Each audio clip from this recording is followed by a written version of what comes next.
I'm a sucker for a good retro shooter, and I also quite enjoy roguelikes. Did not think I would enjoy the two of them together, but Moros Protocol does a really good job at blending the two together and keeping you very well entertained. The best way I could think to describe this game is if Doom, Dead Space, and Binding of Isaac had a three-way. You wake up on a spaceship, everything's gross, disgusting, and infested with alien goo, and you basically got to shoot your way out. That is this game in a nutshell. It was released back in September 18th of this year, and is made by developer Pixel Region. And as far as I can tell, they've only made one other game back in 2018, and even that was just a platformer that only really seen like a peak player count of less than 100, so definitely not a known developer at all. But Moros Protocol, at the current time, it's had a peak of 300 players and has about just under 300 reviews, sitting at mostly positive. So overall, it's a fairly liked game for the very few people that have actually played it, me being one of them. And you can actually pick it up for $25 right now. I know it was just on sale a while back, and it was on sale for $20. So for literally the same price as Silksong, you can pick this up. Now, obviously, the first kicker to this is definitely its visuals. I think the closest comparison I can make as far as the visuals would probably be Valheim, if you were to put Valheim in first-person mode and add a lot of guns. And I can definitely confirm there is nothing woke about this game. Even after the first boss, it throws that in your face really quick and shows you just how shameless it really is. As far as the actual combat itself, it is very fast paced. It definitely does have a boomer shooter feel. Sprinting, dashing, stamina system, the whole 9 yards. Now you're stuck with just 3 weapons, which I think feels just fine. I wouldn't want to be loaded down with a ton of different weapons, to be honest with you. The bosses themselves are pretty much just spectacles in their own right, feeling more like Dark Souls type gameplay mechanics, where you get to learning patterns, attack types, that good stuff. As you progress, you go through procedurally generated rooms. Now, I will say that some of the rooms, after a while, they start to feel kind of samey, but it wasn't really that much of an issue for me. But it does add a little bit of variety every time you go through it, instead of literally going through the same exact rooms every single time in the same exact order. And it's got everything your typical roguelike has. You have, special augments you pick up to give you power boosts, random weapons that you can gather throughout your runs. And you even got certain spots where there's like vendors that can either upgrade your weapons, give you rerolls on augments, or just buy and sell random stuff.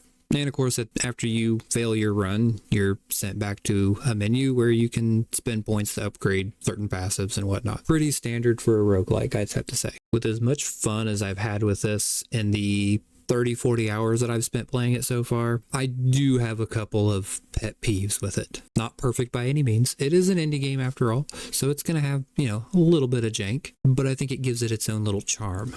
I think my first pet peeve is the overall healing system, or how you're able to heal during your runs. Traditionally, games like this will give you just a med kit or something similar to that, where you can heal up, and then you either have limited numbers or it has some kind of cooldown. Well, here you instead find items that drop that fill up a healing bar, and once the bar is full, then you can use a healing item. Now you can eventually get more than one, so if you save up your points, fill up that bar enough times, you can have 4 or 5 of them. The problem with that is that the game seems to be very stingy with how it gives them out, and not to mention it takes about 7 or 8 of them to fill the bar. So by the time you get to the first boss, you may have 1 full healing item, or maybe working your way to the second one. I think in a way it kind of adds that difficulty to the game, to where you're not so reliant on them and you're a little bit more hesitant on using it right away. I think my other pet peeve that I have with this is the progression system. In the beginning, it is definitely a slog. It feels slow as hell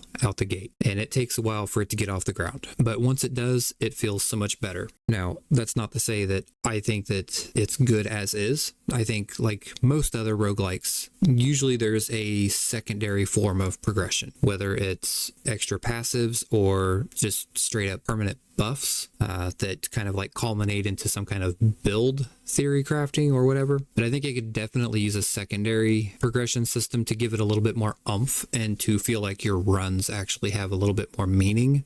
But it's serviceable for right now. But ultimately, the main enjoyment out of this is obviously the actual gameplay itself. And I think them adding in a stamina bar kind of helps with the type of gameplay loop, especially with bosses that the developers are actually going for here. While it's not really a nitpick of mine, I know some people might have issue with it, but there is a slightly small variety of enemies. I say slightly because there are like decent amount of like enemy types or archetypes, but usually they're rehashed and basically reskinned with a different variety or different flavor of attacks. Now, I do know that the developers are still, putting out updates and stuff like that. So maybe in the future, we could see some more improvements, but I think where it stands right now, it's a fairly solid little FPS roguelike, which I've only ever played one other one, and it was more of like a modern style kind of game. But I think this kind of can stand up to that and, kind of hold its own weight,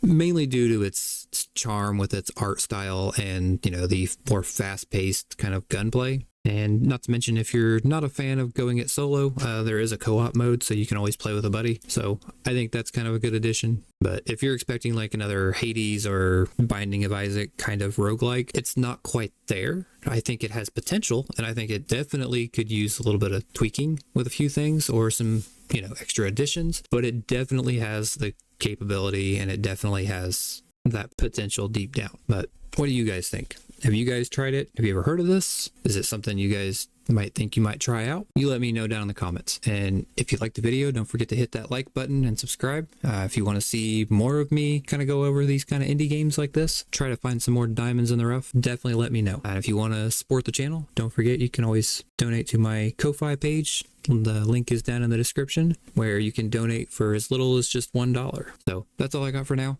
Until next time, you guys have a good one. Peace.